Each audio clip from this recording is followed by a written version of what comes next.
lagi po silang naaalala ng ating pinakamamahal na pastor, mga kapatid.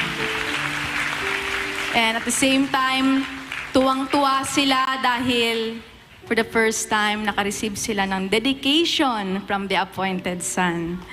Praise the Father. Meanwhile, doon sa Gaswas, mga kapatid, nandoon din yung mga kapatiran natin ng mga banateros.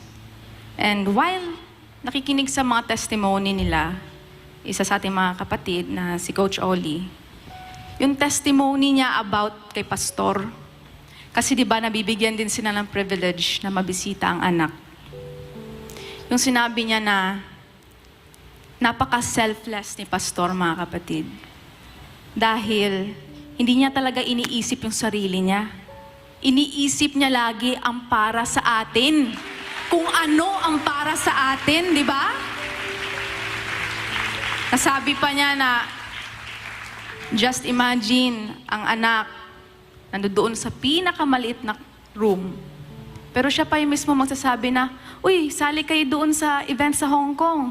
And at the same time,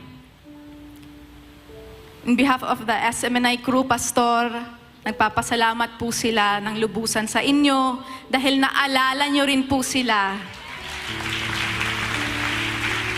Just imagine, si Pastor pa yung mag-iisip, baka may kailangan sila doon pa ni, puntahan mo. Tanungin mo sila anong health nila, kamusta na. Di ba? Saan ka makakita ng leader na ganyan, mga kapatid? Napaka-humble. So, Pastor, kung wala ka sa buhay namin, nasaan kaya kami ngayon? Kung tingnan natin yung buhay natin sa una, napaka-makakasala natin, mga kapatid. Amen?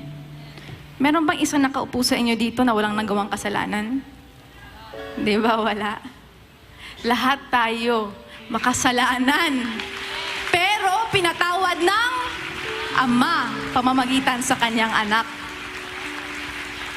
Even ako, mga kapatid, kahit sabihin man ninyo na lumaki ako sa tabi ni Pastor, I'm not excused sa mga paglilinis.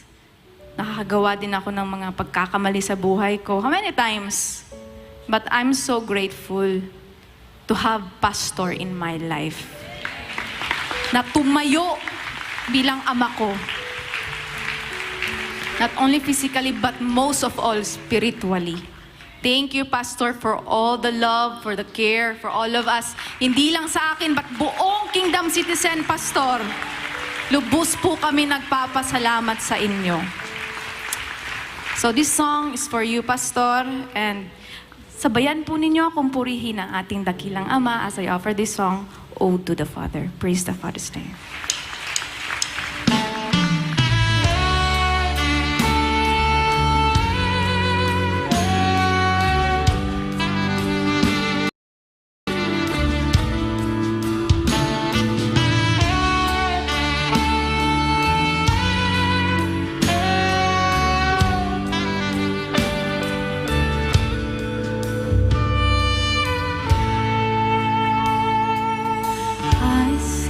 Outside